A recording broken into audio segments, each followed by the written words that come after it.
m'għandix fiduċja fil-ġustizzja, lanqas fil-gvern. Qed nara l-pajjiż game over. Hekk saħaq raġel ieħor li fl-aħħar sigħat tkellem ma' Net News hekk kif aktar persuni qegħdin ikomplu jsemmaw leħinhom dwar l-iskandlu tas-serq mill-benefiċċji soċjali.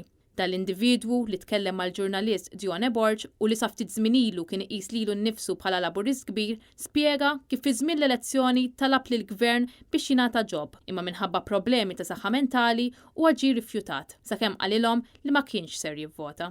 Bħala laburist kbir tkellemt ma' ħafna u qedtilhom li jiena daqshekk ivvotajt għas-sitwazzjoni li ġabuna fiha, plus il-korruzzjoni galor. Irċivejt il-koll u Sonja Bella qalt li x'għandek bżonn. Qedtilha ġob għandi bżonn għax fit-sitwazzjoni mhux insib. U qedtilha li jiena għandi kundizzjoni. Malli qedtilha hekk qalt li bid-diżabilità severa.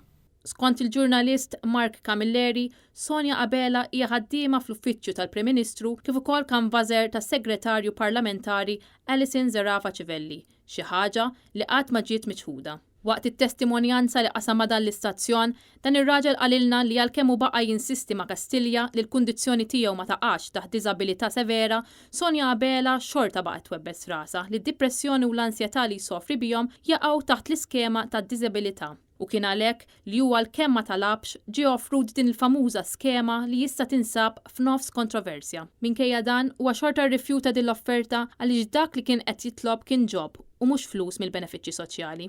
Dan ir-raġel jgħid illi kieku aċċetta l-offerta tagħhom kien ser jispiċċa vittma tal-gvern. Malli rajt in-news u rajt il-ħabs u l-multa ksaħt. Qed fiex kienu se jdaħluni. Inqiegħed sew u din kienet tkun iċċirasa fuq il-kejk. Dan huwa l-ewwel każ li nafu bih fejn persuna ġiet offruta din l-iskema u rrifjuta. Intant, fl-istess intervista, dan ir-raġel li ġie offrut din l-iskema jinsisti li l-partitarji laburisti xabgħu minn Roberta Bela. Nies jokorbu ssib u laburisti ġenwini ma jridux jafu bil-Labor aktar. Dan is-serq mill-benefiċċji soċjali ġie kkundannat anke mill-korpi kostitwiti li qed jistennew li kull min hu involut jerfa' responsabilità ta' emilu. Tieħu azzjoni u tirrindirizza s-sitwazzjoni billi mhux taqbad il-ħuta żgħira, imma taqbad il-moħħ wara din l-iskema. Skema li bla dubju ta' xejn qiegħda ta' żvantaġġ kbir għal ħaddiema kollha li jaħdmu jagħtu l-ġurnata tax-xogħol u jħallsu t-taxxi kif suppost. Dejjem ikkundannajna bħala ġenerali okkażjoni jkun ikwa tip ta' frodi u assolutament ma naqblux.